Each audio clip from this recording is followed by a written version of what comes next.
The phrase, "I told you so," will be replaced with "this easily predictable outcome was identified early on and brought to your attention."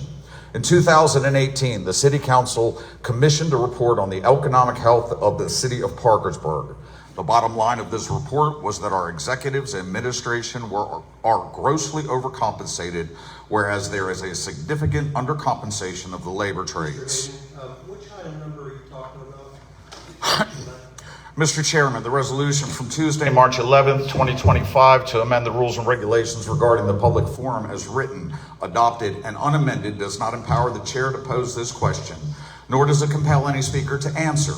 This is a usurpation of the resolution and is without cause according to Robert's Rules of Orders. This is a breach of decorum by the chair.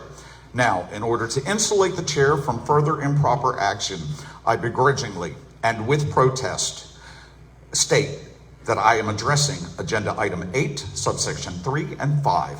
I shall now proceed and I reclaim my time. The City Council at that time, the bottom line of this report was that executives and administration are grossly overcompensated where there is a significant undercompensation of the labor trades. This undercompensation is tantamount to exploitation of the labor trades. The City Council at that time, with some members who are still present, embraced this report by voting to make no changes to business as usual. Since then, the City Council has voted overwhelmingly to continue this exploitation, notwithstanding a single gratuitous increase for certain existing city employees. Absolutely no effort has been made to take action on the underlying failures of our classification and compensation plan. Combining this exploitation with a generally toxic culture perpetuated by the city's leadership, it is easily understandable that a recent op-ed in the News and Sentinel rightly condemned your patrician versus plebeian dichotomy. In light of my complaints, I offer the following solutions.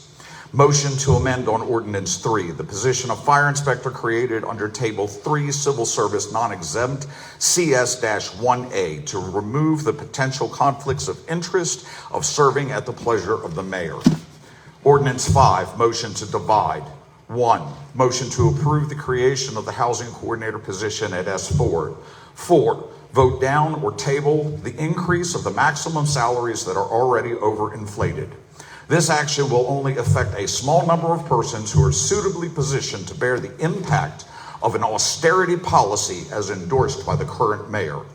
3, motion to commit Table 1 to the Personnel Committee until Finance Director can provide an updated table that reflects the appropriate wage increase in all position classifications that should have been enacted in 2018 with sufficient yearly adjustments to facilitate full staffing.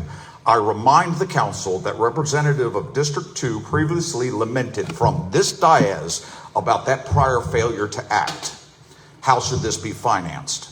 Auditor for the state, Mark Hunt, noted on April 3rd, 2025, that the city had a carryover of $2.9 million. This carryover is monies taken from the taxpayer without any services provided. The city budget indicates that the sanitation fund has an excessive revenue, an amount of approximately $700,000. Taken together, that is over $3.5 million. This represents 10% of the entire city budget. As these funds are compelled to be taken from the taxpayer, we expect services that we pay for. Some present may believe that overcharging and then under-delivering on either products or services is an ethical way to conduct business. I reclaimed my time, sir. There are those of us here that do not consent to be cheated. 4 minutes up. I'm running this.